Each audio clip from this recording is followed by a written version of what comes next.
Today on Co-op for Two, an in-depth and spoiler-free review and discussion of Vienna Connection. What works, what doesn't, and how to fix it.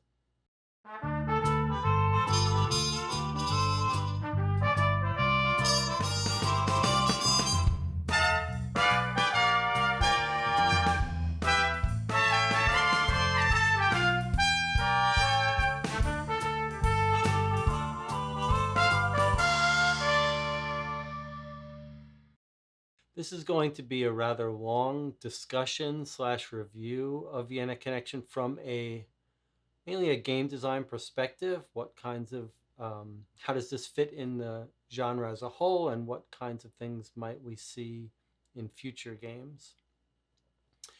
There'll be time steps in the YouTube video, so you can jump around if you just want to jump around to the final rating of the game and suggestions for other games to play.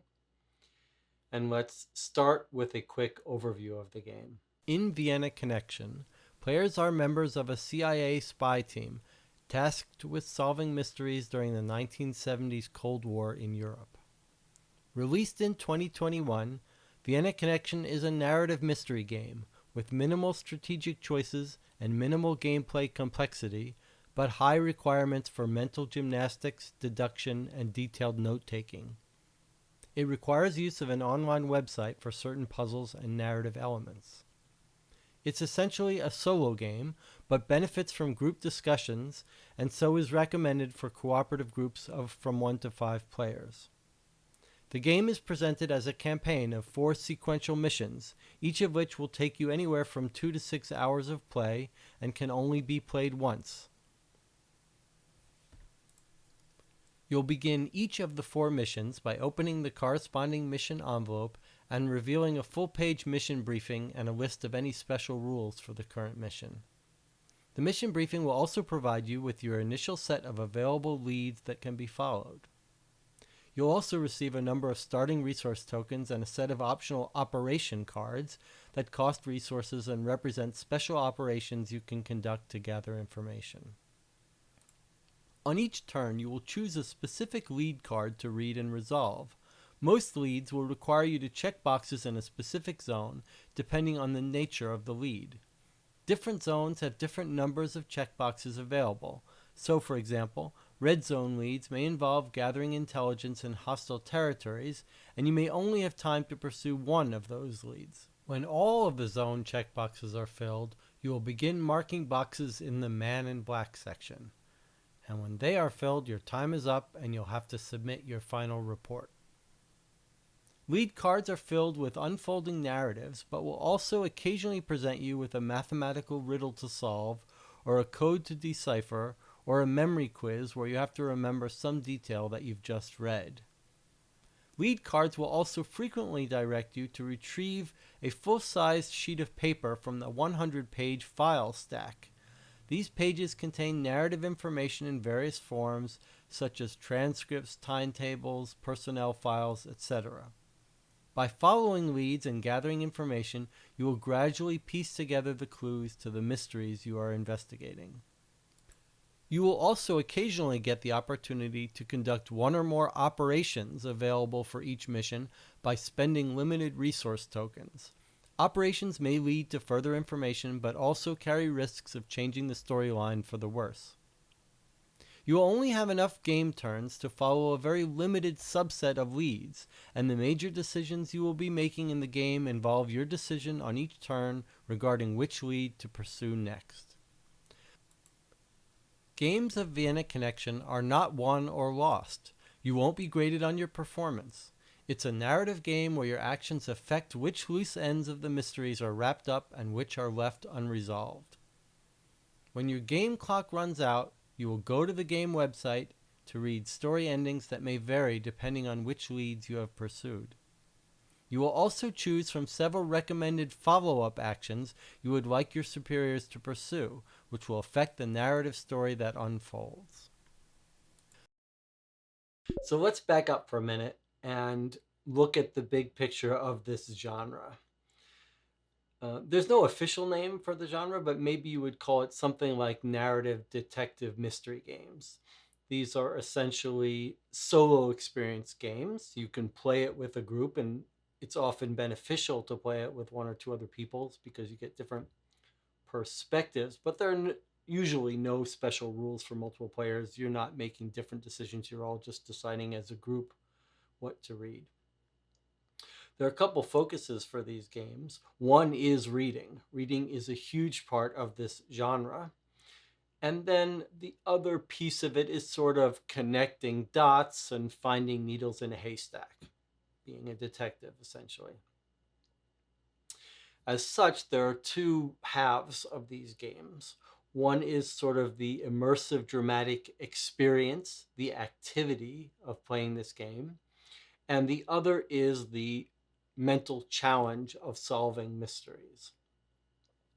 There's typically no randomness and no replayability, very little game decisions, no strategy, no long term planning.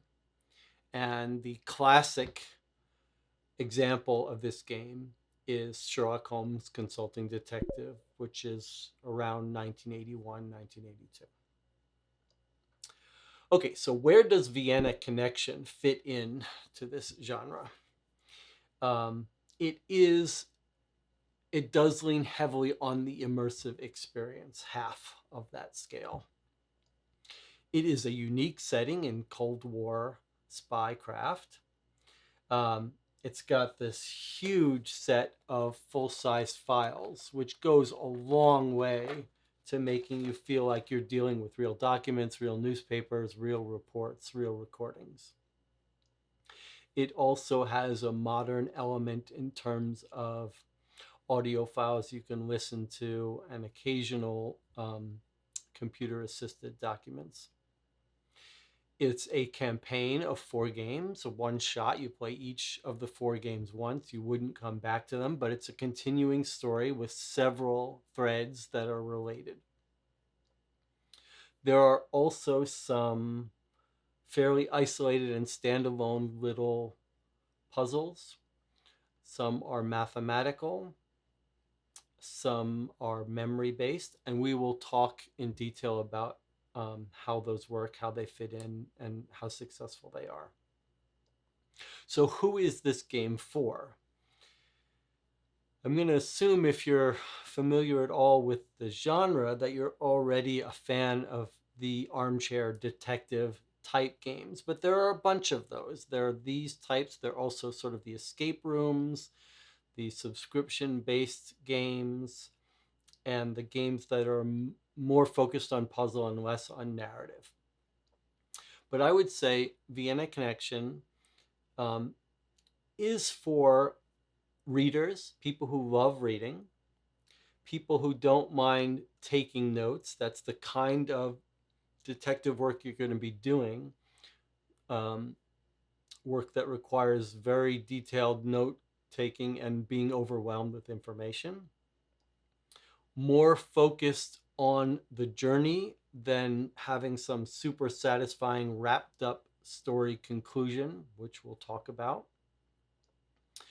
Certainly, if you're a fan of Portal Games and Ignacio's previous work on Detective: A Modern Crime board game and season 1, this is an evolution of that system or a little twist on that system. So if you're a fan of that, you absolutely should try this. And history buffs.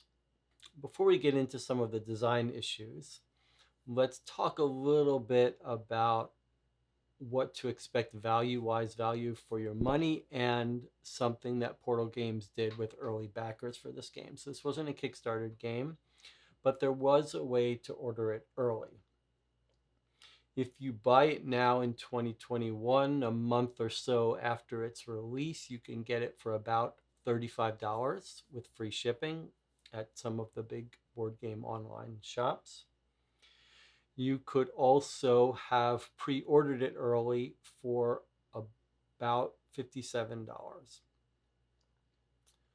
You can expect somewhere between 8 and 20 hours of gameplay. Again, you won't replay this. Some people play these games very quickly. They just go through them. They don't waste too much time debating and discussing. If you did that, you could probably get done in 8 hours or less. Some people really take their time, like I do. And in that case, you might expect 4 to 5 hours per case, so maybe up to 20 hours. I actually live stream played all four of the missions, which you can watch, and that makes them take a lot longer. But so I got about 27 hours worth of gameplay out of this. I mean, gameplay and talking to the camera and stuff. And you can watch all four of those playthroughs if you decide that this game is not for you. I should say also that this is a spoiler-free review, so I won't be giving away anything. It's not replayable, but it also doesn't have any destructive elements except for marking up these sheets here that show how many leads you followed in each area. If you wanted to trade or give this away, there are a couple spare sheets, or you could just make copies or download these pages and mark on those.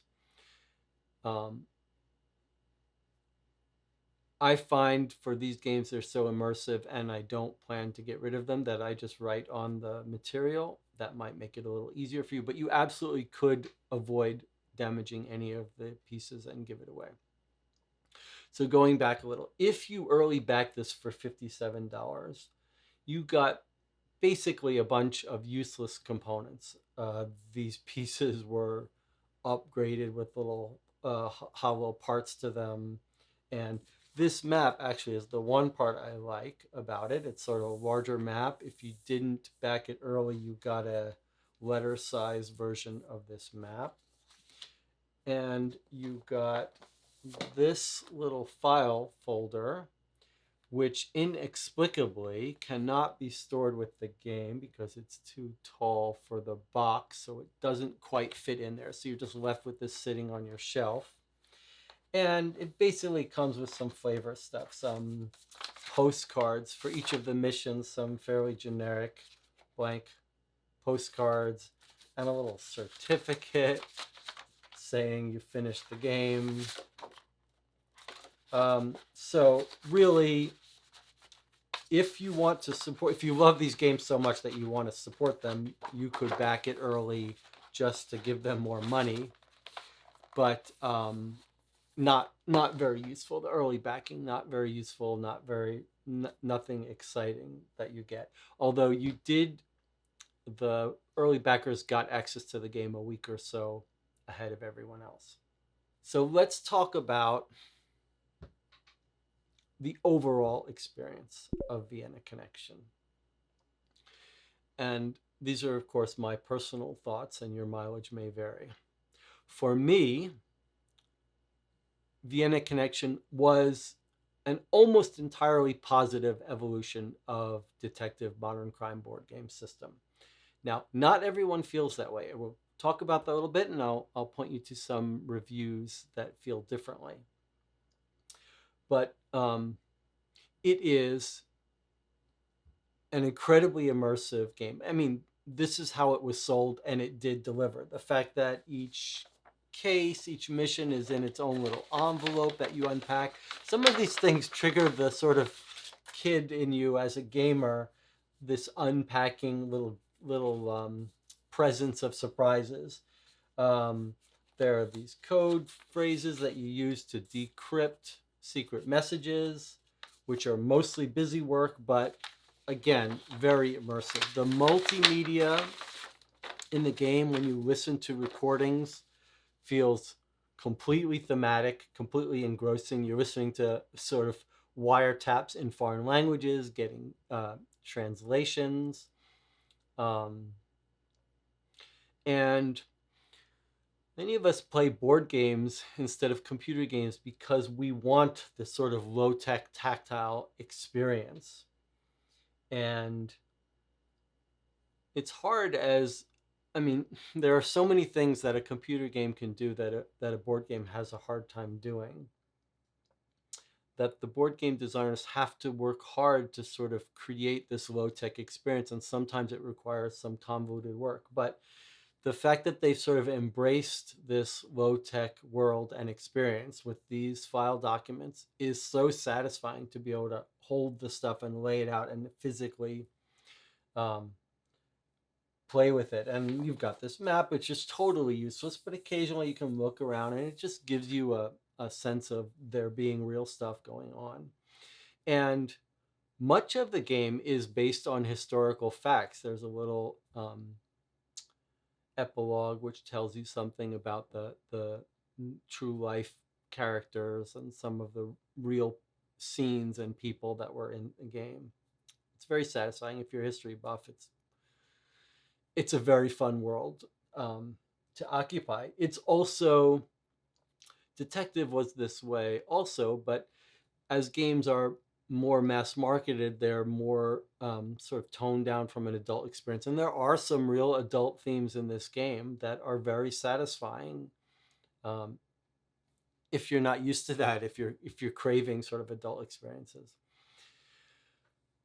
Okay, so let's talk about the connections between Vienna Connection and the the precursor, the larger framework, Detective Modern Crime board game.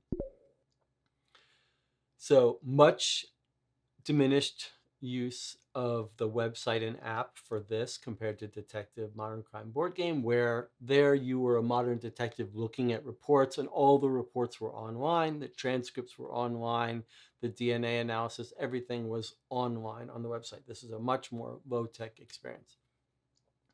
Perhaps the biggest change was this shift from a quiz at the end of each game where you're quizzed on how well you understood the case and the mysteries. And there you would, in a normal game in this genre, including detective, you're asked factual information to see how well you understood it, and you get told whether you were right or wrong.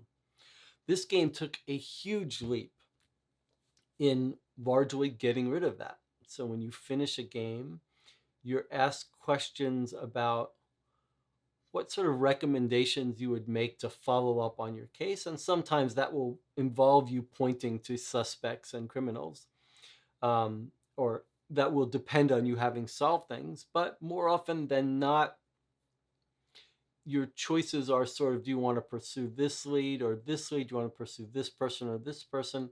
And there isn't a strictly right or wrong answer. Sometimes there is. But it's much more leaning on the narrative branches of the story that it tells you about.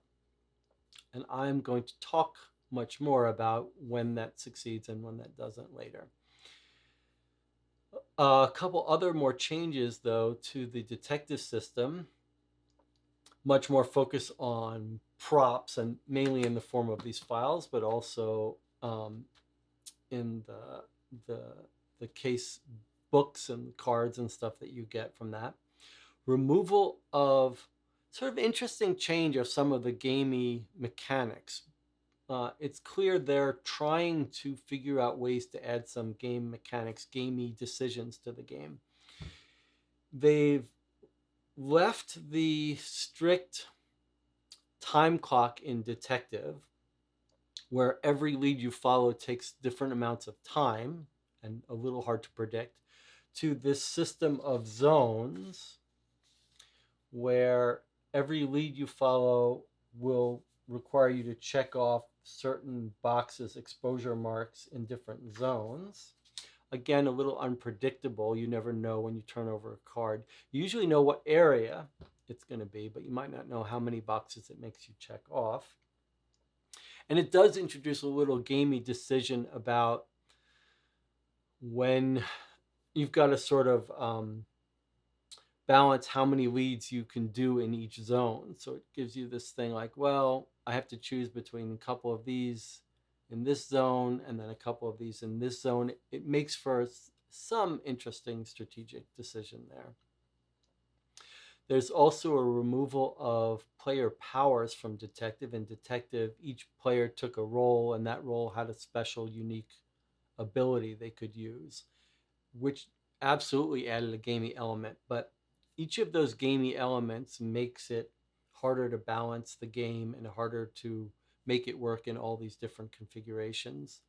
And this genre of game has, it's already hard enough to balance, and adding that stuff in, I think it was right to move away from that. Um, there's also the removal of this dig deeper mechanic in detective, where normally you can follow whatever lead you want. You might discover some more leads and do something else and then come back to these leads. And occasionally in detective, there was a card that you had to make a split-second decision right then and there whether to follow a lead. Again, this is an attempt to add a little gamey decision making, but it's like each of these little gamey decision things makes the thing balance on the edge of a knife a little more, where if players choose what you didn't want them to choose, they've missed out on a whole branch. These are controversial changes in terms of people who found them improvements, and people who preferred the original detective. From my perspective, I think these are mostly improvements, and sometimes even when they missed, I think this is the right direction to go in. But we'll talk more about that in a minute. Okay, other changes to detective. Um, One of the key selling points here was the idea that there are sort of branching story threads, and depending on how you play the game, it's not that you will get it right or wrong, but you'll see different branching story threads. And some of the actions, that some of the decisions you make at the end of the game are more psychological rewards than, hey, you got it right. It's more of, if you found this person particularly offensive, maybe you want to follow up on them and arrest them, or this person was particularly suspicious to you, or this was just a story thread you wanted to tie up, get them arrested, or whatever. And I'm going to come back to that because I think that's an important, has real potential. It it's not, it was promised less than it actually delivered, but I think it's a good idea.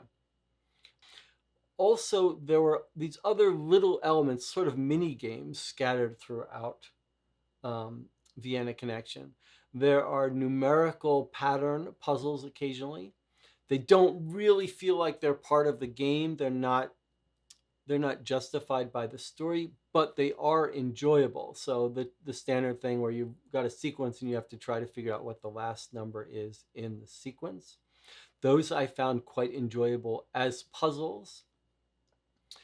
Um, there are some decryption, decoding of messages, which is a complete busy work thing. It's not a puzzle to figure out. It doesn't require making any leaps of thought. You wouldn't ever get it wrong, but it's a busy work that makes you feel like you're sort of involved in the tradecraft. It's one of these things where it's not quite clear why it's satisfying, but it is. I'll talk a little bit about a 1985 game that feels like some of the ideas from Vienna Connection, if they weren't borrowed from it, they do share some common ancestry. There's two more pieces, little mini games in Vienna Connection that work least well for me. One is a memory challenge. Some of the cards, very few, but some of them, you read a front and then you flip it over and then you read some back. And some of them have a little quiz about something on the front, like what color was the car that you just read about. And the it's thematically justifiable. Like, I found it fine thematically. Like, as part of spycraft and tradecraft, you sort of have to be aware and perceptive. But you're reading hundreds of these little cards, and you don't want to have to memorize the details of every card you read. So now, for this 1% chance or 5% chance that you're going to get a quiz, you either have to study and make notes and really pay attention to the insignificant details of the card, or you just take your chance when you turn it over. But if you get that quiz wrong, you're supposed to mark one of these boxes, which eliminates one of your precious turns. I mean, you might have 10, 15 turns in a game, and getting that wrong gets rid of one turn. And a turn is an opportunity to gather information. It's just, for me, it's a totally inappropriate thing to do. You're sort of saying, well, what's the best part of these games? It's going and discovering information so that you can try to think and figure things out. And now you're saying, as punishment for this task that shouldn't be important for you, I'm going to steal away some of the fun of learning information. It's just a bad idea. But we'll come back because that's part of a bigger piece of what works and what doesn't. Okay. Let's look at the decisions in this game. It's sort of ironic, most of the time that we review games, the entire focus of the review is on the decisions. It's sort of the decisions make the game. Yet, in Vienna Connection and in general in this genre, the decisions are super limited and don't play a big role. Here in Vienna Connection, there are some. The major one is what lead to follow next. You normally have several leads that might gather you information in different areas or different threads, and you can't follow all of them, so you have to decide which of those to focus on and in which order, because that's important. Following a lead will open up other leads. So if you go down one path of leads early, you might not ever have an opportunity to see what things are unlocked by following other leads. The other major decision, of course, is the end of game multiple choice quiz, which, remember, in Vienna Connection isn't really a test. It's choices of what actions, what recommendations, what branches you think are going to be most interesting to read about. Other decisions involve what operations to perform. So on each mission, you're given, I think, always 3 little operations you can perform. And an operation is sometimes predictable, its effect, and sometimes not. And these cost resources, so you can't perform them all. So there is an interesting decision there about what operation seems like it might be most promising, and how you want to spend your resources and when to conduct an operation. Now, I'm going to talk in detail about sort of the major stumbling block of this system, involving how you on what basis you make these decisions of what things are right to do. But suffice to say that that's immersive. It's interesting. It's an attempt to make to add some gamey decision to the system. There's also this odd little decision in the game involving these puzzle fragments. So in the online part of the game, there are phrases that represent little puzzles, fragments. And as you follow certain leads, you'll get fragments of that to fill in. So a couple letters of a word to fill in, and a couple numbers. The whole puzzle fragment system is a huge miss. And we'll talk about it in a little bit and what it was trying to get at. But there is an interesting gamey decision there in terms of when you can guess at the word or phrase. And if you watch the playthroughs I did, you can see frequently you are able to guess. And there's a little bit of risk involved. Like, should you try to guess the word? If you're wrong, the game tells you have to punish yourself by checking off another one of these boxes so your time clock runs quicker. But there is a little bit of a gaming decision there about when to guess. For the most part, though, all of the decisions, what lead to follow, what operation to perform, and how to answer the end of the game, they're not trivial. I mean, it's going to depend on your group. When I played it, I felt very torn and really thought about those decisions, thought hard about which one I wanted to follow and why. And it was a bit agonizing, which is great. That's what you want in a game. You want the decisions to feel a little agonizing. But it would have been hard in any of those cases to justify a sort of strategic or logical reason why to follow one or the other. It was much more of a psychological gut instinct, uh, talking back and forth with myself about what choice is more likely to yield something interesting, but hard to justify those choices as being strategic. Some people are going to find that very frustrating. Some people are going to look at that and say, there is no reason for me to choose to look at one lead or another. There could be a surprise around any corner. And so why am I even bothering? Why am I wasting my time? Other people like me are going to be able to buy into the thematic, immersive nature of it and say, if I follow that person, I'm going to see what they do. If I choose not to and go down here, I'll never know what's around this corner. And for me, those are agonizing choices. I'm going to talk now about game design issues and sort of suggestions. These will be my personal thoughts on which directions I think are most successful for this system and which were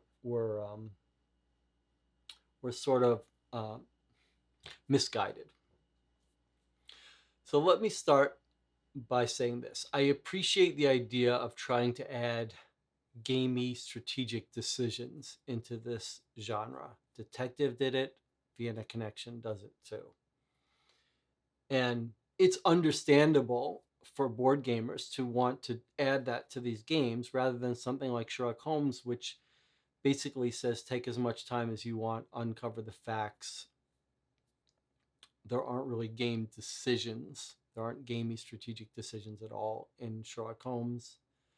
And I appreciate the idea of trying to add this to this genre. But I think fundamentally, the idea of challenging people to have a limited number of leads they can follow, and sort of challenging them to be smart and efficient about picking the right leads to follow and ignore others, is fundamentally incompatible with the idea of presenting an exciting, suspenseful mystery story. They are in conflict because to be a successful mystery narrative story, you have to have surprises and twists that are somewhat unpredictable. And that inevitably means that any given lead, no matter how sort of boring it sounds, do you want to open the mailbox and look in there? You have no reason to think there's something in there, but if the game is trying to be like a surprise, a mystery, and have these twists, then it has to be the fact that in each of these sort of mundane actions and plot developments, something exciting could be there. Do you want to follow person A or person B? Well, it can't be obvious to you who you should follow, otherwise the story's boring. But if it's not obvious who to follow, then you can't build a game where you expect the person to figure out which one they should do and penalize them if they do the wrong thing. So I do think there's a conflict there. And I think Vienna Connection took some steps towards resolving that. And this was a big, Greg and I played Detective Modern Crime board game. And this was a big stumbling block, especially for Greg, who felt like there's no way to make the right decision here. And we're only allowed to see some of them. And that was upsetting. I do think the loophole out of that, though, is a loophole that the designers of Vienna Connection were going towards and took some steps towards. And that is, you can give, if you want to limit the number of leads people can follow and not just let them do everything. And I'm going to come back to whether I think that's a good decision or not. But if you want to do that, it has to be the case that it essentially doesn't matter what leads they go down. You can give them the illusion that they're making a smart choice to go here or there. But in reality, there can't be really smart choices. There can't be the right path, the right lead to follow, and the wrong lead to follow.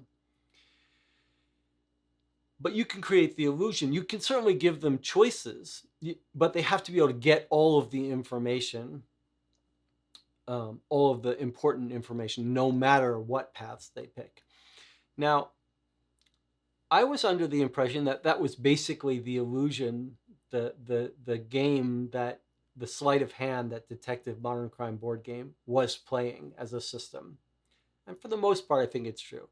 It's sort of, you're given the illusion that you have to make the right choices, but no matter what leads you follow, you should eventually get enough information. But I'm really not sure that that's exactly the case. Um, I do think, like, I played 4 missions, four of the missions in Vienna Connection, and in one of them, because of the leads I chose to follow, a huge part of the case, what looked like absolutely critical mystery to understand, was impossible to solve. The information to solve that just did not come out.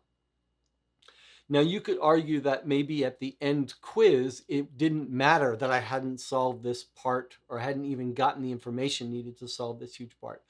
But that creates a huge lack of trust and a huge, a gaping black hole of frustration in the game when there's this huge part you can't figure out.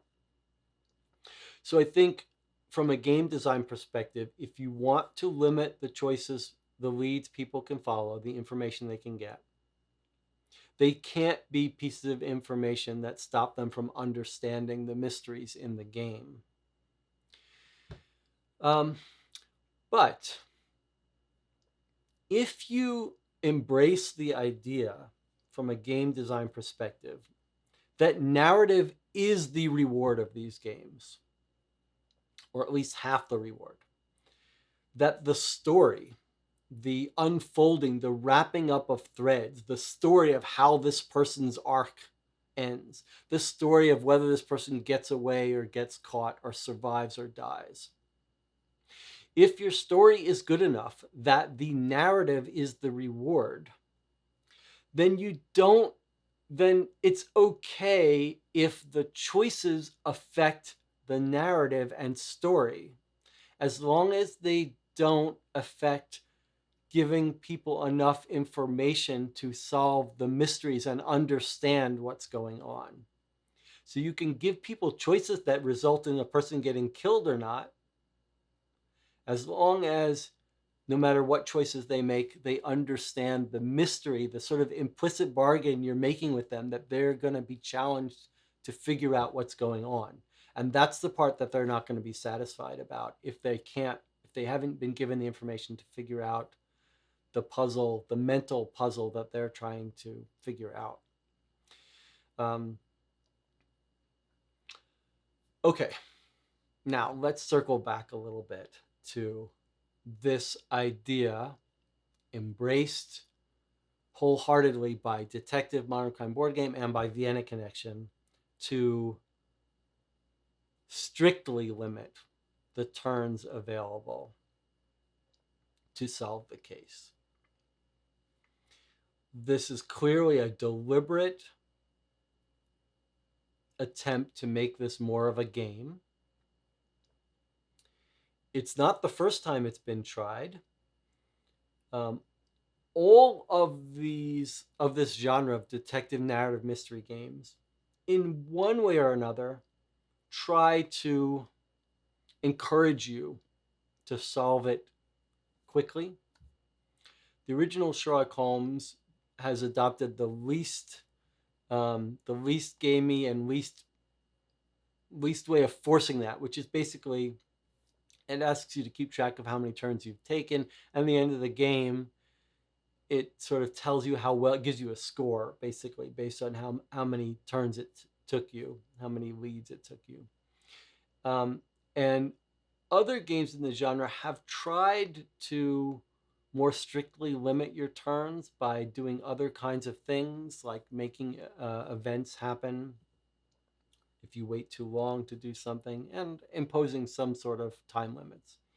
But wow, did Detective and Vienna Connection just fully embrace that with a very tight time. Said you're not gonna have anywhere near the time you want to follow all the leads you want. You're gonna see a subset of the solution, and if you make mistakes there, then you're gonna miss out on big pieces of the puzzle. Now there are some cool elements to that. One of the selling points, and it's a selling point that gets done in other kinds of narrative games, which is that your group might see a whole completely different set of clues than another group.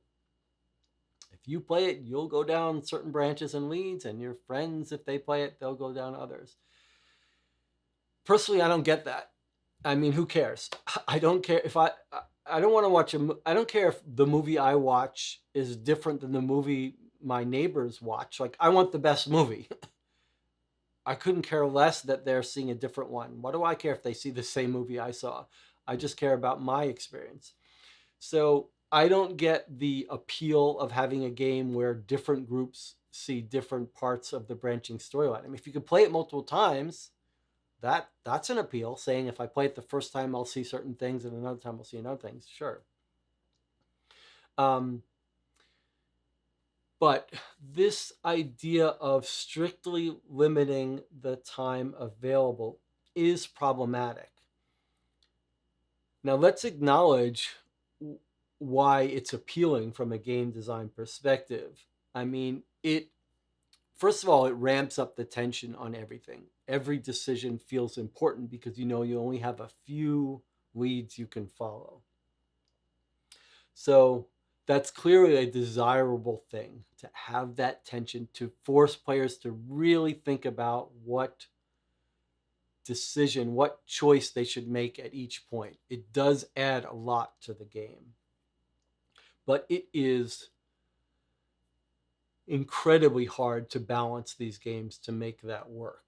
And I think Detective and Vienna Connection have suffered from that. It is very hard to get the game balanced right and make it so that you have enough time to.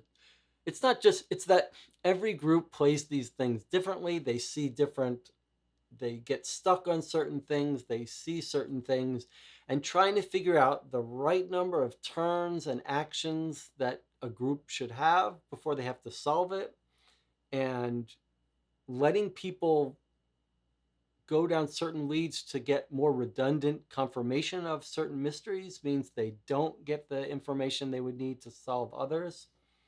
Very hard to make that work. And I guess there's two things I would say. The first thing, which I talked about a little bit before, is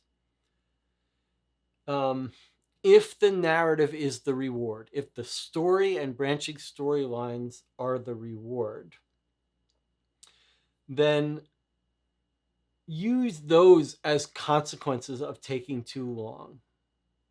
So, in other words, try to motivate decisions being tense and important, not by limiting the amount of time players have to look at leads, but make things happen if they take too long that affect the narrative outcome, the rewarding psychological aspect of the story, but don't have hard limits on people gathering information. So you could imagine this, that you let players look at all of the leads, take as much time as they want, but have consequences, story consequences build up as they go on further and further. I think that is a better way to add tension to the decisions and sort of motivate the players to figure out what's the most efficient way to do certain things. And actually, Vienna Connection tried to do that a tiny bit. I won't say what mission, but there is a mission where you're sort of, in a tiny way, penalized for taking too long. I do think also there's another way to handle this time limit thing. So that was sort of focused on making decisions feel weighty and important and difficult and force players to agonize of, should I do this first? Should I do that? And maybe that's a good way to sum it up. So like the hard time limit stuff of detective is making players choose, should I do A or should I do B, because I won't have time for both. And I'm sort of suggesting converting that to a soft constraint, to saying, forcing players to agonize of, do I do A first or do I do B first? And what I choose is going to have psychological effects, have story effects that are going to hurt people I care about in the story, or give me a less satisfying conclusion. And I do think that's ultimately a more satisfying, painful, agonizing decision, because in this game, when you make the wrong choice to look at a lead that's just confirming something you already know, you feel like, wow, I just made this choice and it was totally useless, but I had no way to make it, no basis on making it, and I just confirmed something I already knew. That's very frustrating. Whereas if you have these story branch things, then you're like, well, do I leave this person unguarded and go down here? And then I know I'm risking their life. And then if something bad happens, you're like, well, I had the little foreshadowing. I had the inkling that something bad was going to happen there, and I did it anyway. It's much more of I think it would be a psychologically satisfying and painful sets of decisions. Okay. So that was the one thing about the hard timelines. I do think there's also a missed opportunity to embrace the nature of this genre more by leaning more on the stamina, attention to detail, note-taking aspect, challenge of these games. If you play Sherlock Holmes Consulting Detective, you can essentially take as much time as you want, follow as many leads as you want. But unlike Vienna Connection and Detective, in that game, you aren't given a list of possible leads. In this game and in Detective, you always know exactly the list, assuming you're keeping notes well, exactly the list of next leads you could go to. You always know, here are the 5 places I could go to next, the 5 leads I could look up next. And the consequence of that is, if you're given unlimited time, you can eventually go to every lead, right? There's no missing a lead as long as you're taking reasonable notes. Part of how Sherlock Holmes' system solves this idea of giving players as much time as they want is that the player is overwhelmed with options. So essentially, you've got a directory of people who live in London and stores, and in any given case, you could try to go anywhere. Hundreds and hundreds of places, 99% of which are not related to your case, and when you look it up, it's going to say there's nothing there. Or if there's a crime occurs at a certain place on a map, Sherlock Holmes has a much more heavy dependence on a map with hundreds of locations. So if a crime happened here and the suspect was last seen here, you could theoretically go to any of the buildings around where the crime was or in the path, and you could say, well, maybe they stopped into the drugstore. Maybe they took a cab, so let me talk to the cabbies. And what that does is it lets the player's stamina and willingness to spend time working, doing work of looking up these things, it lets that be the cap on when they decide I've had enough. And different groups will treat that very differently. Some people, and I tend to fall into that category, are like, I'm gonna stay here, spend an extra hour to see if I can figure out one extra clue I could get. How much mental work is it worth to you to uncover one extra little clue, to confirm one extra little theory? For me, that's much more true to this genre. Not that you've run out of checkboxes so you aren't allowed any more turns, but there are 5 other places that you would have loved to go check out.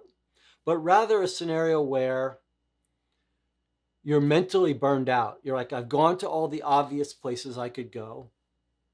I still think it could be this suspect or this suspect. So let me spend a half an hour staring at the map, rereading stuff, trying to figure out where could I go? What thing could I investigate? Could I question? Could I talk to? That would help me illuminate the mystery. And that puts all the weight on the player and all the responsibility on the player to figure out how well they understand the case. Like, do you understand it so well that it's not worth an hour looking for this extra needle in the haystack? Or are you completely lost and so you should spend more time? So it's almost like a self-balancing system there. And I think Ignazi and this group should explore ways to do that, to add a sort of player determined way to explore, to find leads rather than listing them all out. And I will talk a little bit about, I'll give a little more suggestions for how I thought that might do. There's another little piece that happens in Vienna Connection that has a little bit to do with pace, which I'll talk more about. But part of what you have to get right when you do these games is you're taking people on a journey, on a detective journey where they're figuring things out along the way. And that's about pace. That's about, you don't give them everything right up front and you don't wait until the end to give them everything. You sort of have to drip these breadcrumbs that allow people to figure it out as they go. And it's hard to get that right. It's hard to know at what pace they're going to figure things out. And you have to give, especially in this game where certain leads go one, where you can't look at every lead, but you have to have ways of sort of giving the people confirmation of their theories and sort of redundant information. But I think one area where Vienna Connection sometimes fails or falls down is that it occasionally gave confirmed information that might be a theory much too early. Like, there were certain things that were hard to wrap up, but it's almost a bigger failure for the game to be giving you the answer before it's giving you enough time to figure that out on your own. And I think as one of the design sort of mantras that has to be when you make these games has to be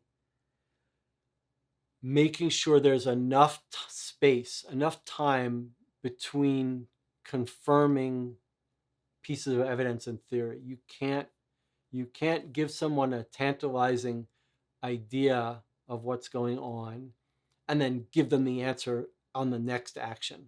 It has to be enough time that players can come up with the theory, think about it, and then think about how they might falsify that theory. Let's talk about the little mini game puzzles.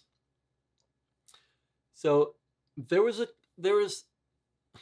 lot to like about this evolution of the system. And one of the interesting things they did was they put these mathematical puzzles where you've got this sequence. And some people are going to love them, some people aren't.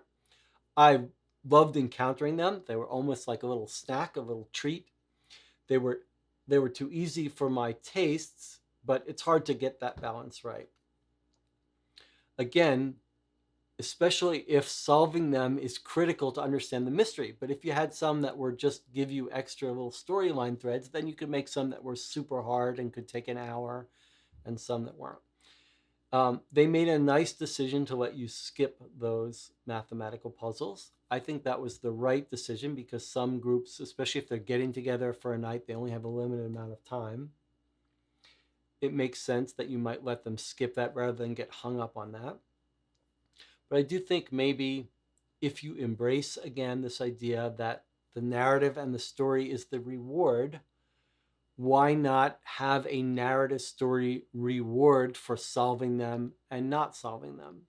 So almost like if you choose to skip it, then you get a little unpleasant bit of the storyline unfolds, some consequence to the story.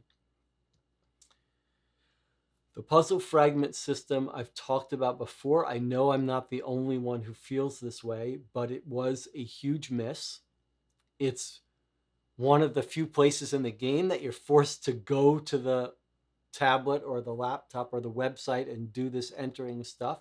It feels like almost a completely a miss. It's mechanically unpleasant. It's confusing as to what there's this numerical part where you're just putting in numbers that you want to lead. You're putting in numbers and letters, but the letters at least you're encouraged to possibly guess about. The numbers are completely opaque. It looks like it's probably there so that the end game can figure out what things you read, but it doesn't seem like it's used much. The putting together the word fragments seems like it was a huge missed opportunity, because that could have been an interesting puzzle. That could have been something where if you can figure out what the phrase says, it would help you understand something in the game. But really, as it was implemented, it was a lose-lose, because most of the time the phrases were just phrases you had seen in the game, like a name of someone you had seen in the game, and you're just looking at it and you're saying, "Oh, I remember reading that." Irrelevant. Or it was enough of a clue that was easy to figure out from the letters, but gave you the answer to a mystery that you would have liked to figure out on the basis of logic and facts, and instead you've now figured it out because you could see their name there. So it was a lose-lose. It could probably be dumped in completely, though I do think it's worth them looking more for integrating sort of more traditional puzzles, mental challenges into the system. There's a whole genre of these games that are like escape rooms, and in addition to all the exit the game and unlocked, there are also these games that have more of a campaign narrative feel to them, like escape tales and adventure games that are much more have these little logic puzzles, either constraint puzzles or mathematical puzzles or sort of clever figure out puzzles. And it's not a bad idea to keep iterating and trying to find little mini games that you could put into this that would tie in well with figuring out the deduction and mysteries of the games. But this puzzle fragment was not it. The memory puzzles, again, I applaud them for the idea, for adding this little thing. It's easy to do. It's kind of fun in a way. Let's put it this way. It is fun. Even I'm saying this even coming from someone who doesn't have a good memory and doesn't like memory games, except for the fun of being bad at them. The idea of you're reading these cards, you're reading all of these cards, and occasionally you flip over one that says, what was the color of the car? What street name did you just pass by? That is not, it's not an unfun challenge. It's not unthematic. It's not bothersome. It's not mechanically fiddly. But again, the problem is the punishment for getting it wrong, to take a turn off your whole game, and especially a game that you can only play through once, is just unacceptable. It's a way to ruin the fun of the game for something that's completely unrelated to it would be as if I said, here's a detective game where you're going to solve a mystery, but every once in a while you're going to do this marble shooting dexterity game, and if you get it wrong, you lose 3 of your critical turns to figure out the mystery, so you're not going to be able to solve the mystery. It makes no sense. Again, either get rid of it or leave it and have the cost be a narrative story cost, not taking precious turns out of solving the mystery. The final report change in this game, where you're not quizzed on getting strictly things. Did you understand this? Who was the murderer? What was the weapon they used? What was their motive?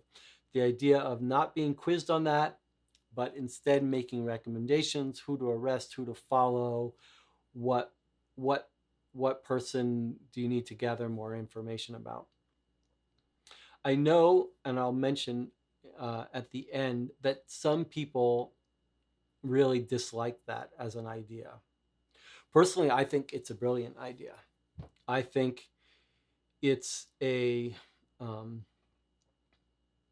it's leaning on the narrative story part, and you don't, in a sense, it's not important that you're given a quiz and have to answer the questions.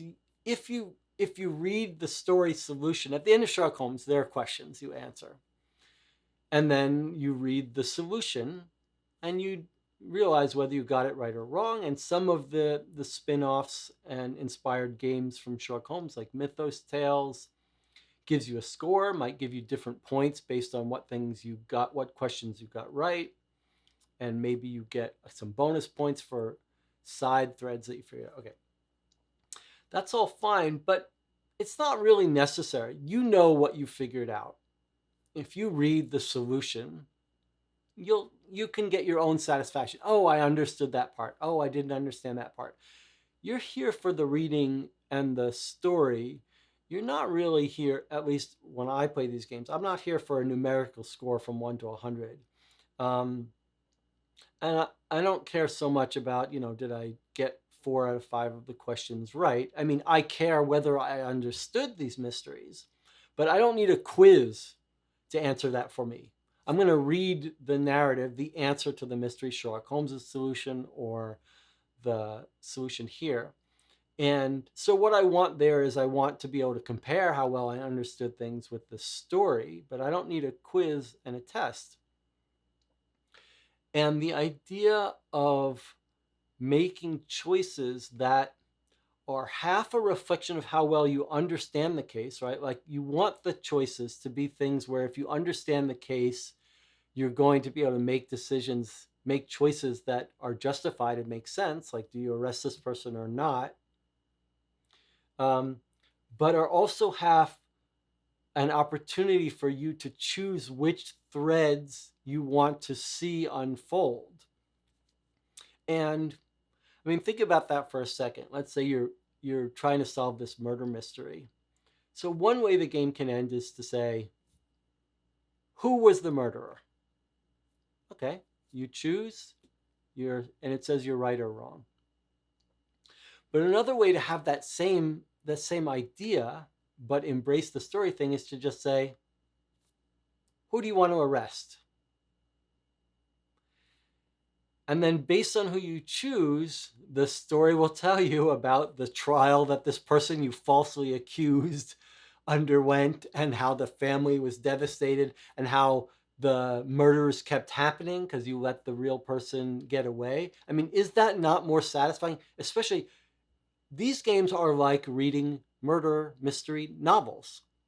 You're in it for the reading and the story and the narrative experience. So does it not make more sense that the rewards should be framed in terms of, here are the consequences of your actions at the end? Did you arrest this person? What evidence did you use to prove that they were the murderer? And if you pick something that doesn't hold up, then the storyline would tell you how they got off during the trial. And those are ways that even when the person gets it wrong, you might give them the reward of an interesting story. If you want players to feel the weight of choices, of acting soon, you could have the end stories depend on how much time it took them to figure certain things out. So I'm not sure exactly how this would work, but you could try something where you had something like this, where you had limited time in certain areas, and then you get to the sort of the end of the game, and maybe you have it like a soft end of the game. Like, maybe you do the report twice, like at the end of what the game at a short after a short period of time, you're asked to submit a sort of preliminary report. Then the game says, okay, go back, take the time you need now, and now give your final report. And maybe the that gives you the satisfaction of having enough time and to let you play until you think you understand it and wrap up the case. But still rewards you somehow narratively with having figured it out early. Some way to reward you for figuring out these things ahead of the game. Okay, here's another area where I think Detective series and Vienna Connection both suffered, which is in pacing. Pacing within games, but even more importantly, pacing in campaigns. Now, it's ironic because Ignacy's all about games that tell stories, but I think more attention has to be paid to the importance of pacing in these games. Having a good ending. It's hard to do. It's very hard to do. And frequently in this entire genre, frequently by the time you get to the end, you feel a little deflated. Like it's a little flat, or the end twist is not entirely as satisfying as you would like. But I think these series of games, the detective series of games, has they've all felt like the campaign is falling a little flat at the end, like they ran out of time and polish, and made the last case a bit anticlimactic. And I think that's a miss. I think you have to try to end on a finale. The final third, the final act of the movie has to be exciting, and so I would encourage them to spend a little bit more time there. I want to return a little bit to the comment I made about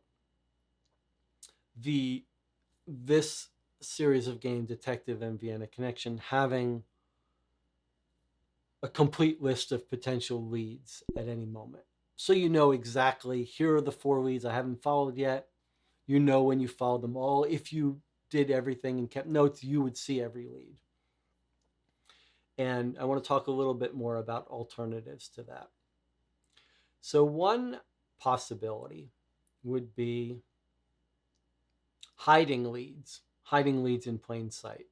So if you think of something like Seventh Continent, where occasionally there are numbers hidden on the cards, you rarely need to find those to get more information. But if you do find them, it's sort of bonus information. And you could imagine, now Vienna Connection actually, more than Detective, again, most of these things you see me talking about are things that sort of Vienna Connection has flirted with, but not fully embraced.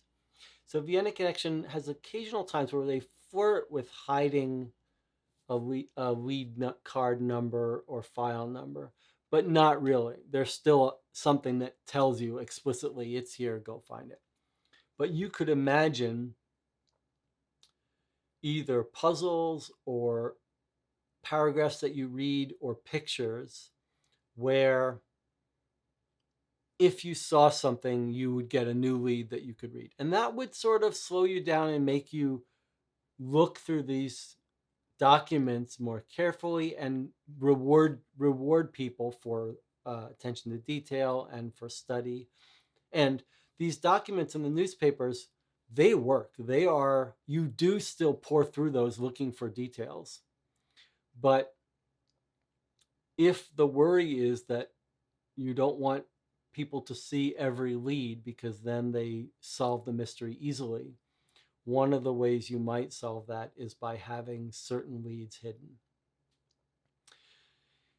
Now, other games do this differently.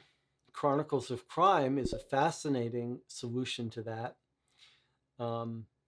There's a little bit of hiding in the VR scenes, but the main ways that Chronicles of Crime handles this is through combinatorics. The game says you can ask anyone about any other object, and you've got dozens of objects and people. And that means all of a sudden you can't brute force it. You can't go to every lead. In this case, a lead would be asking person about an object. You can't do them all. And that completely changes the feel of the game, because then you're sitting there and saying, well, what does my intuition and logic tell me is the most fruitful thing to ask about? And there's a little bit of time cost to that, but it's almost entirely a stamina thing. It's almost entirely a puzzle of, I'm not going to sit here and ask every person about every other object in person. So then it's on me to decide, how much time do I want to spend? Which combinations are worth my time? Is it worth spending an hour asking everyone about this person? Maybe it is. Let me prioritize. It's definitely worth me asking about these three objects. Then if I really think I'm stuck, I'll ask about these. That can't be done in Detective and Vienna Connection because of the way the system works, but I do think it's worth looking for ways to do something like that. Use combinatorics to rely on player stamina and attention to detail to help them figure out which ones are worth looking at, rather than a hard time clock and forcing them to choose between leads that they really have no logical basis of choosing between. You could also try to add a logic puzzle, incorporate the minigame puzzles that were more interestingly tied to understanding the mystery.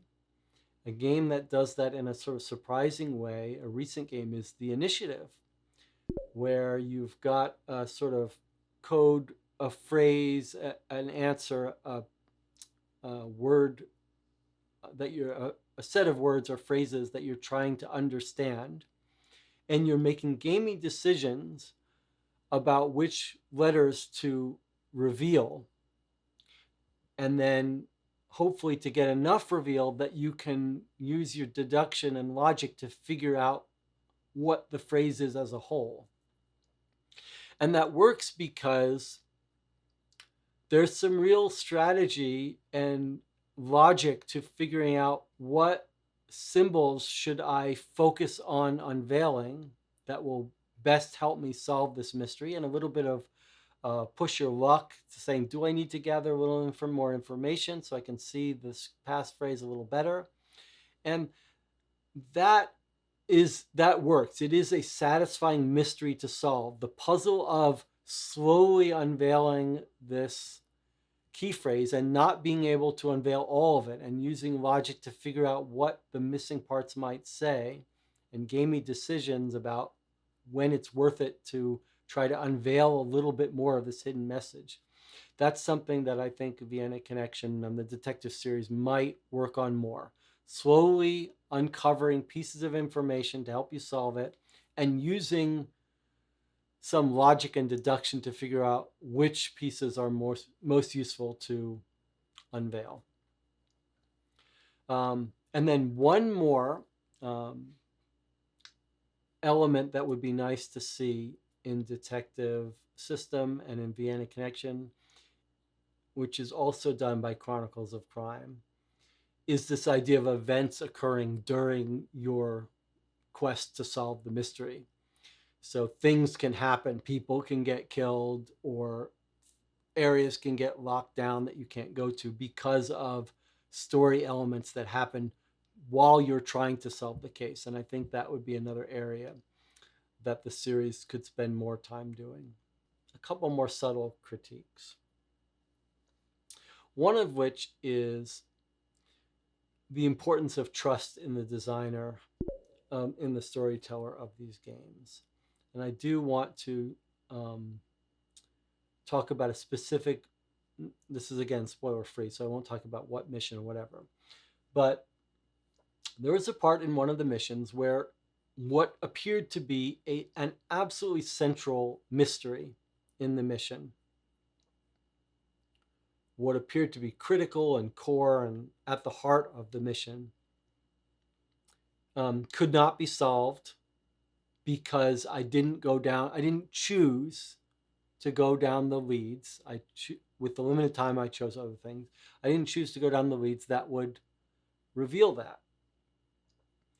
And from a designer perspective, you might say, well, those would have told you lots of some interesting information, but you could have gotten other information that would be important for you answering the quiz at the end of the game. So it's not important that you didn't unlock this huge third of the mission and resolve this thing. But I think that answer misses the high cost that's paid when that happens. And it's something like this. If as a player, every time you don't understand something, you have to ask yourself, is it even possible for me to solve this? Or might this be one of these cases where this is simply unsolvable by me? I'm not going to be given the information in this path I've chosen to go through. I'm never going to be able to solve this. That creates a very dangerous dynamic with the player. It's a loss of trust. It means that every time you don't understand something or can't figure something out, you're asking yourself, should I spend time on this? This weird thing happened. Do I trust that the designer has left a way for me to solve this?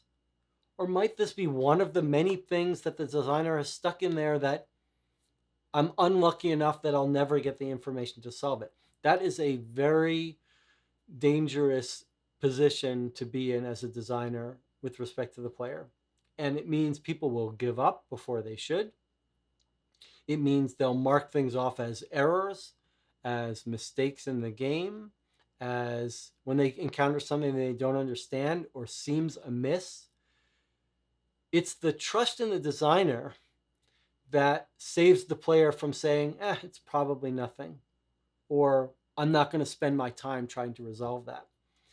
And as a player, when you trust the designer to have carefully gone through these things and made ways for you to figure things out, it makes for a different experience. Then you sit there and you stop and you say, there's going to be a way for me to solve this. There's going to be something I can do that will falsify this theory. There's going to be something I can do that will tell me how to unlock this safe or get this information I need. I'm here with the puzzle. If I had this information, I could solve it. So there has to be a way to solve it. And then let me think how I would do that. And if you don't want the player to give up, they have to trust that you've made a way for them to solve it. And you could make the case, the artistic case as a game designer, that not everything is solvable, that in real life there are mysteries that get unsolved. There are loose ends that don't get wrapped up. And that's fair to say. And it's completely reasonable to make a game where the contract you make with the player is that lots of the leads are unresolvable. There are lots of loose ends that you'll never understand. There are witness statements that are going to be completely contradictory, and that's just the messiness of life and mystery. And you could do that, but it's a dangerous decision to make because it's going to mean the players give up when they shouldn't, or that they become very frustrated with you. And unless that's your artistic vision, you're better off making it so that if it looks like an important mystery, then it should be solvable or resolvable, or a way to tell the player, that's it. You're not going to understand this more. You have to find ways of telling people when they have enough information to solve a mystery and when they need to let go of it. That's your responsibility as a game designer from my perspective. Okay, so we've talked a lot about weaknesses, flaws, areas that Vienna Connection took a step in but needs to go further. Now I'm going to talk a little bit about some advice if you're playing these games. my personal advice to get the most out of these games. First thing is sort of embrace the information overload nature of these games. I think the people that enjoy them most are the people who like that feeling of reading huge amounts, seeing all these documents, these transcripts, these reports, these details, these timetables, and feeling like they're searching through haystacks for needles. So as a player, embrace that. Take good notes. I use a little small size spiral bound notebooks, and I put each lead on its own page, and then the facts I've learned and the future leads. I use a different color to keep track of future leads I want to remember. So when I go back, I can quickly see which ones I followed, which ones I haven't. Like, that's the fun of these games. Part of it is the learning to be a good systematic worker. And that means taking notes, having checklists, having a system so that you can go through your notes and find relevant information. The first game I really had to do this on was Gumshoe, which I'll talk about a little bit in the end, which is this epic 10-day campaign game from 1985. But I say embrace that and write up, especially if you're playing with a group, create a Google Docs, keep your notes, keep lists of the people mentioned. Like, that will benefit you in these games. And in a good game in this genre, that will be rewarded. There'll be things that if you didn't keep good notes of when was this person mentioned, where did I hear about them before, what happened here that seemed fishy, that's when those moments happen. When you go through your notes, you're like, wait a minute, I've heard of that. I remember that person being mentioned before, and this tells me what card it's on. Those are some of the most rewarding moments, and that's what I look for in this game. I look for a game where I cannot hold the information in working memory. That's part of what's so satisfying about these games, is that you cannot keep it all in your head. You must be good at taking notes. So for me, that's a successful game in this genre requires that. And I just say, embrace that. Okay, now, specifically for Vienna Connection, but mainly for all the detective games, I would suggest you play with a little bit of a variant. Now, whether you want to do this or not is going to depend on whether you're one of those sticklers for the rules. In most cases, most games, my approach is follow the rules strictly. If the rule says you can't do this, don't do this. But when you get to these one-shot story games, especially if they're long campaigns, I think there's a little bit more leeway, because you just got one shot of this.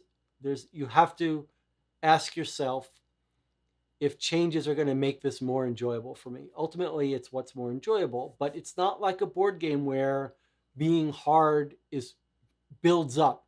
If each game you lose makes the win more satisfying. That is not how these one-shot games work. If you get to the end and you feel like you haven't had enough time to solve them, that's not fun and that's not fixable, and you don't get to play it again. So I would suggest this. Play the game strictly according to the rules, keeping track of the number of turns or hours, or in this game, the checkboxes. Then you get to the end, you mark the last spaces. This game in particular says if you're playing multiple players, you get less turns, because they're sort of offsetting, handicapping the benefit of having multiple people to brainstorm. I would suggest you play the game according to the rules till you get to the end. You've marked your last lead you're allowed to follow. Then stop. Spend some time summarizing your theory of the case. If you're satisfied that you've seen enough, that you're bored, you've run out of stamina, you want to stop playing, by all means, stop, go to the end report. If you haven't hit that point, don't. don't end the game according to the rules. Just summarize your report either in writing or just audibly talk it out, and then keep playing. Then keep looking at leads. Spend as much time as you want. Look at every lead, and then go and then do the report when you're tired, when you're bored, and enjoy the journey. And again, embrace the idea of sort of pat yourself on the back for figuring things out early, and allow yourself to figure things out by looking at extra leads if you need to. So that's the sort of house rule variant I would suggest. I also played with the little house rule with the memory cards, which is the memory quizzes, remember I said, are on some of the cards. So for me, what I did was, when I flipped over a card, if I saw it had a memory challenge, then I would flip it back, and then I would force myself to study much more carefully the all of the insignificant details on the front side of the card, and then I would flip it over and take the quiz. That meant I didn't have to memorize every card on the 2% chance that it would have a little memory quiz on it. Okay. And then again, advice for playing these, I said before, enjoy the journey, enjoy figuring it out before the game hits you over the head with the solution. Stop occasionally and think about your theories. Try to guess as early as possible and revise your guesses about what's going on. If you play this with a group or one other person, which is how I like to play these best, stop, take a break, go get something to eat, go on a walk, and talk about the case. This is something that Greg is really good at. And that can be the most enjoyable part, stepping away and thinking and talking about the case. And if you rush through these, if you're just like, there's no point in what lead I choose to follow, let me just keep reading until I gather all the information, and then when I've got all the information, I'll try to figure out the case. That's not fun. There are going to be certain things that are basically spoon-fed to you if you do that. By the time you get to the end, certain mysteries are going to be, the answers are going to be spoon-fed to you. If you let that happen, that's partly your fault for not taking time trying to solve these mysteries early. And enjoying the process of being wrong, about suspecting someone and having your mind changed. And that was my favorite moment and my favorite mission of this game, is when I was going down one path thinking it was one thing. And then when I finally started to get this inkling that I could be wrong, and an inkling as to what the right answer might be. And part of why that was so satisfying is because I took my time between leads to think it out. And that's part of a consequence of doing that as a live stream and talking to the camera about theories. And maybe try that if you're playing these solo. Like, stop, talk to yourself, talk to your cat, present your theory of the case, and then go back. And I would like to see that, perhaps that mechanic added as a mechanic in the game, this idea of having interim reports. Okay, final thoughts here. Vienna Connection is a noteworthy, unique addition to the genre. If you're a fan of the genre, absolutely play it. There aren't so many of these games that you shouldn't be just running out and grabbing this. It is absolutely worth playing. It has fantastic moments of immersion. And this is for people who want to spend some serious time trying to solve a mystery. I mean, I think for people who like that, you will get if your satisfaction comes from being overloaded with information, you will get that. It's not without substantial flaws in the mechanics and in the pacing and in sort of the coming up with solution and rewarding you for figuring things out. Of the 4 chapters, I would say 2 were really, really good. 1 was fantastic. One was okay, and one was a real letdown. And it felt a little unfinished and unpolished. But in summary, it's a must play if you're a fan of the genre, or even if you're not a fan of the genre, but you are a fan of Cold War history and spycraft and mysteries, spy mysteries. I guess as a final rating, maybe I'd give it an 8.5.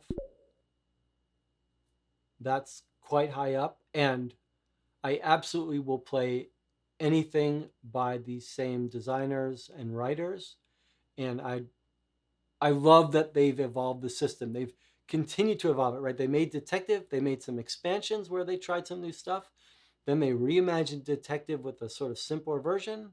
And then there's this. So, like, I really want to see where they take this. I think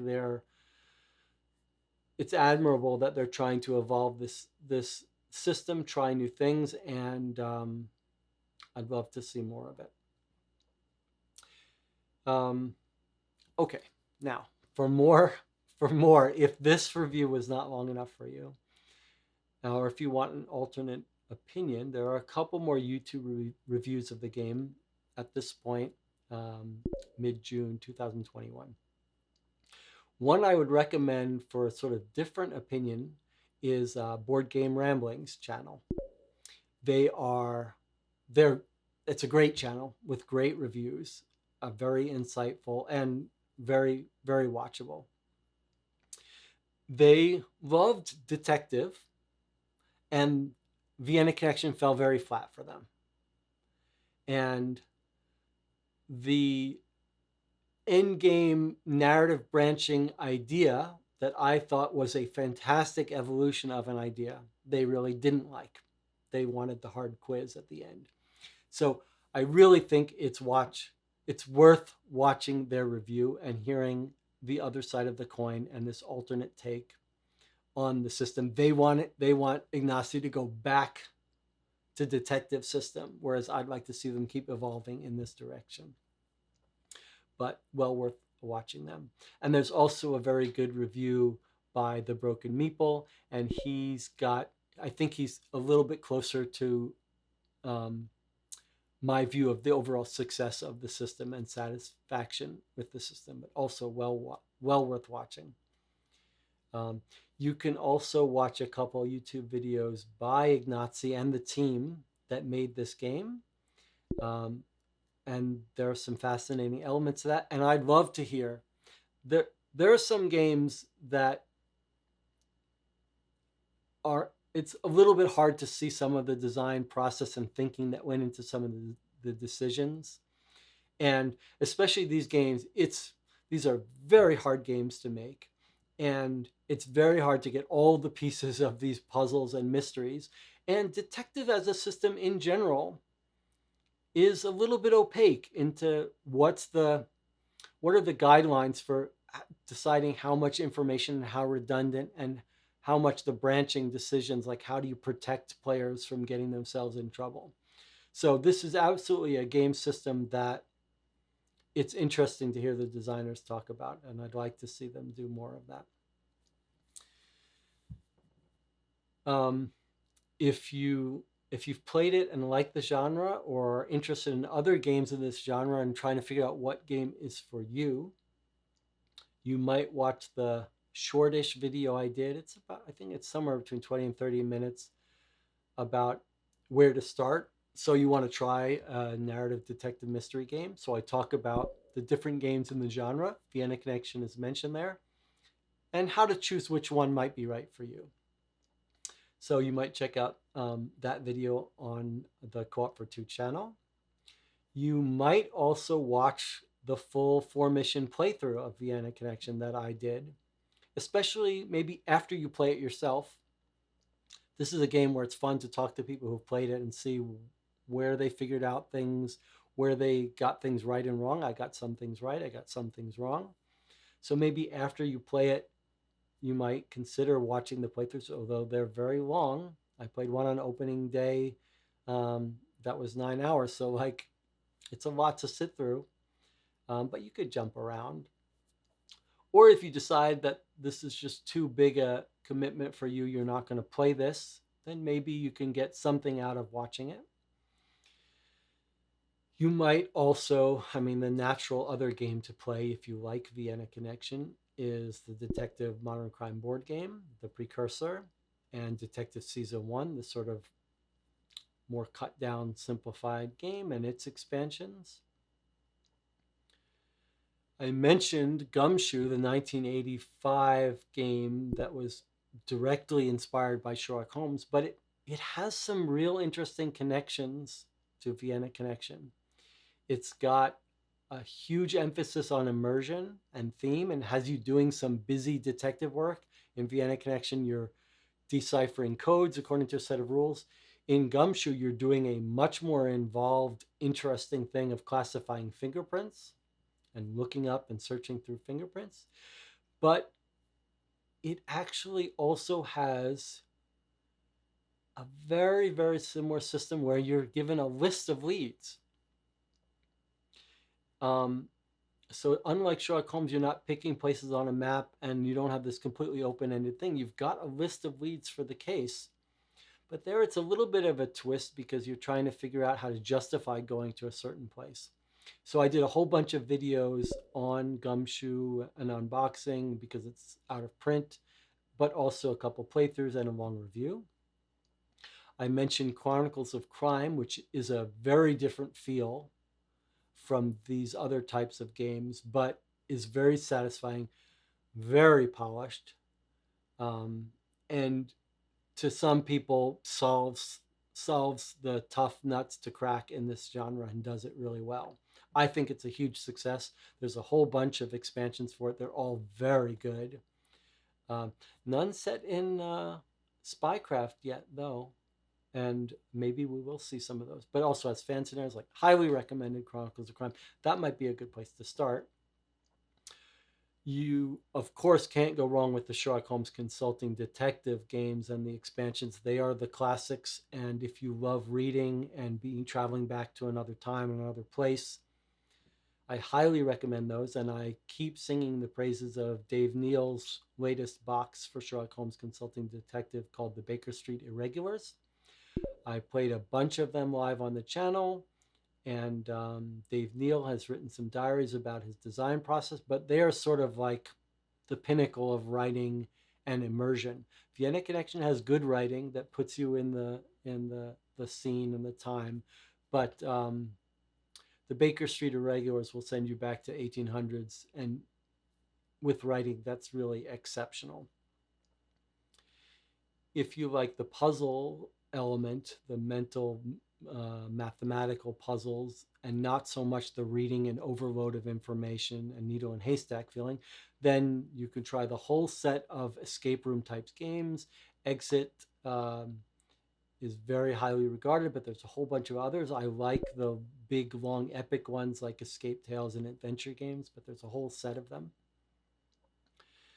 And you might also try the subscription box games like Hunt a Killer. Those are, again, leaning heavily on theme and immersion and props. So, like, similar to the feel of going through documents, they tend to be less challenging and less of an information overload and more of leaning on the experience and the atmosphere and the props. And yeah, I guess that's it. I mean, I look forward to more of these and playing through more on the channel. There's also Mythos Tales, which is sort of Sherlock Holmes set in a horror universe. There's Ellery Queen, which is cut down Sherlock Holmes set in New York City. So depending on where you want to travel and what time period, you might pick your game based on that. And I guess that wraps it up. Thanks for joining me, and we'll see you on the next episode.